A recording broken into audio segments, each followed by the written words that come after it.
Bonjour à tous, bienvenue dans la première vidéo bilan de l'année 2024. Dans cette vidéo, on va faire le bilan du mois de janvier. J'en profite pour vous rappeler que si vous ne l'avez pas encore vu, vous avez ici la vidéo bilan de mon PEA pour l'année 2023. On commence tout de suite avec le bilan de janvier. Au 1er janvier, mon PEA était valorisé à 127 263 €.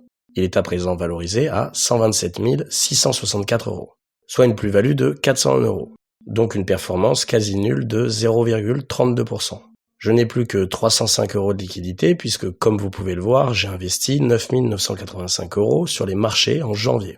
Je n'ai procédé à aucun apport et j'ai perçu 148 € de dividendes, ce qui représente 37% de ma performance de janvier. J'ai effectué seulement 2 transactions, 2 achats pour 0 vente. C'est pour ça qu'il est indiqué 0 € dans la ligne des plus ou moins values réalisées. Et mon PEA a augmenté d'une ligne, passant de 8 à 9 lignes. Concernant l'évolution du PEA, on est toujours sur un nouveau plus haut, même si l'augmentation n'est que très peu significative. Mes 2 transactions de janvier sont des achats, donc on va passer au tableau des achats. Mais avant ça, sachez que vous pouvez recevoir 130 € dès l'ouverture d'un PEA sur Fortuneo, en passant par mon lien en description. Rappelez-vous que plus tôt vous ouvrez un PEA, plus vite vous profiterez des avantages fiscaux sur vos dividendes et vos plus-values. Donc quitte à déposer quelques euros pour ouvrir un compte, autant le faire le plus rapidement possible.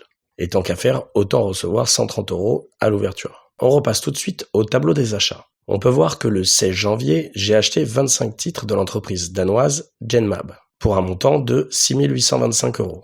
Ce qui correspond à 50% de ma position finale, puisque vous savez que j'équipondère les lignes de mon portefeuille. Le 17 janvier, j'ai renforcé Kering en ajoutant 9 titres pour un prix de 351 €, ce qui ramène mon PRU à 430 €.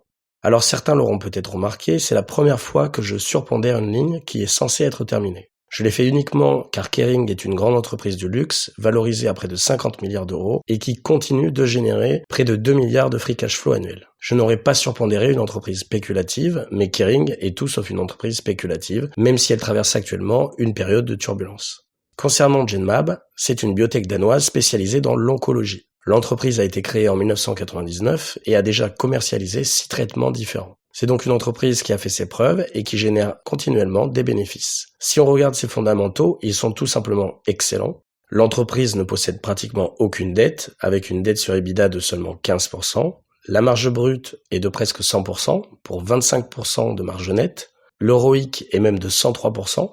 Donc ces résultats sont tout bonnement exceptionnels, mais il s'agit d'une biotech. Cela reste donc une entreprise plus spéculative. Mais c'est une entreprise qui génère un résultat net depuis 2013 positif et croissant dans le temps, pour ne pas dire exponentiel. En 2013, il était de 15 millions d'euros. En 2018, le résultat net était de 197 millions d'euros et sur les 12 derniers mois, il est de plus de 600 millions. Genmab possède une trésorerie de 1,4 milliard pour une dette long terme de 400 millions. Elle n'a donc aucun problème de solvabilité. Ce qui m'a convaincu d'entrer dans le titre, en plus de ses ratios exceptionnels, c'est le price to free cash flow qui est tombé à 22, soit l'un des plus bas depuis 10 ans. Genmab a déjà retracé de 41% depuis ses plus hauts de 2022. C'est pour toutes ces raisons que j'ai entamé une demi-ligne et je renforcerai si mon PRU baisse de 10 ou 15%. Concernant les performances mensuelles de mes entreprises, c'est la FDJ qui a réalisé la meilleure performance en janvier. Le titre a pris 14% suite à un possible rachat de l'entreprise suédoise qui détient Unibet.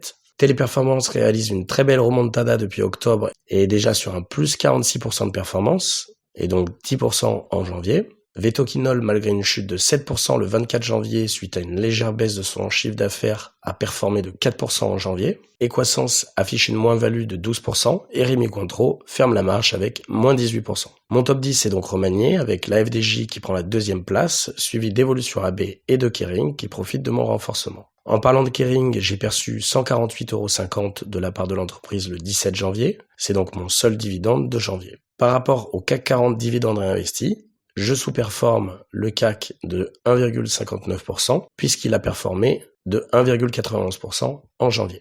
En ce qui concerne mon PEA, c'est toujours Kering, Equasens et Rémy Cointreau qui tirent mon portefeuille vers le bas avec respectivement moins 11, moins 15 et moins 28% sur mon PRU. Vetoquinol m'offre presque 35% de performance et la FDJ 19%. Ma plus-value latente reste positive de 3 810 €. C'est tout pour cette vidéo. N'hésitez pas à m'écrire votre performance pour le mois de janvier dans les commentaires. Si vous souhaitez rejoindre le Discord privé de mon petit PEA, vous avez le lien dans la description. En attendant, je vous dis à bientôt pour d'autres vidéos.